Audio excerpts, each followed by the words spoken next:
Hello everyone, welcome to Velara reads. இன்றைக்கி நம்ம என்ன பார்க்க போகிறோன்னா, அணையா விளக்கு அந்த ஸ்டோரி தான் பார்க்க போகிறோம். The lantern that never went out. ஒரு சின்ன கிராமம், வயலும் வானமும் சந்திக்கிற இடத்துல இருக்க ஒரு கிராமம். அந்த கிராமத்தோட நடுவில் ஒரு பெரிய ஆலமரம் இருந்துச்சு. அதில் எப்போவுமே ஒரு சின்ன விளக்கு தொங்கிட்டே இருந்துச்சு. லேண்டன் சொல்லுவோம்ல, அந்த விளக்கு எப்போ இருந்து அப்படியே இருக்குது. யார் இதை ஏற்ற ஆரம்பித்தாங்கன்னு யாருக்குமே தெரியாது. ஆனால் ஒவ்வொரு மாலையும் அந்த விளக்கு ஏறாமல் போனதே இல்லை. அந்த விளக்கு ரொம்ப பிரைட்டாக இல்லை, முழுரோடையும் ஒளிர வைக்காது.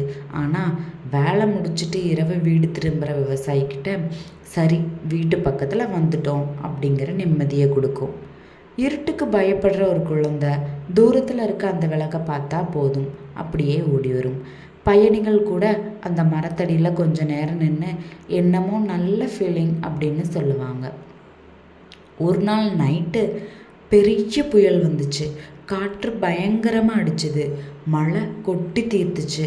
கரண்ட்டு போயிருச்சு. முழு கிராமத்துலேயும் கட் ஆயிருச்சு.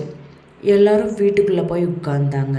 ஆனால் வெளியே அந்த விளக்கு மட்டும் மெல்ல மெல்ல எரிஞ்சிட்டே இருந்துச்சு. அப்போது ஒரு பாட்டி பக்கத்து வீட்டில் உடம்பு சரியில்லாமல் இருக்கிற ஒருத்தவங்கள பார்க்கலான்னு சொல்லி வெளியே வந்தாங்க.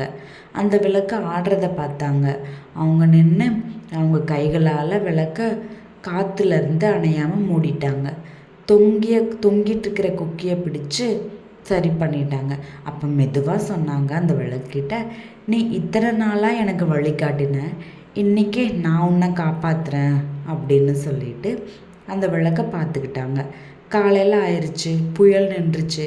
கிராமத்துக்காரங்க எல்லாருமே ஆலமரத்தடியில் சேர்ந்தாங்க. விளக்கு இன்னும் ஏன் எரிஞ்சிட்டே இருந்துச்சு, யார் இதை காப்பாற்றினாங்கன்னு கேட்டாங்க. யாருமே முன்னாடி வரல. அன்னைக்கு அப்புறம்தான் எல்லாருக்கும் ஒரு விஷயம் புரிஞ்சுது.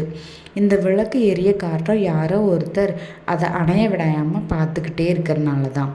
அதுக்கப்புறம் தெரிஞ்சோ தெரியாமலோ ஒவ்வொருத்தராக அந்த விளக்கு கவனிச்சிட்டாங்க. அப்போதான் அந்த கிராமம் ஒரு உண்மையை கற்றுக்குச்சு.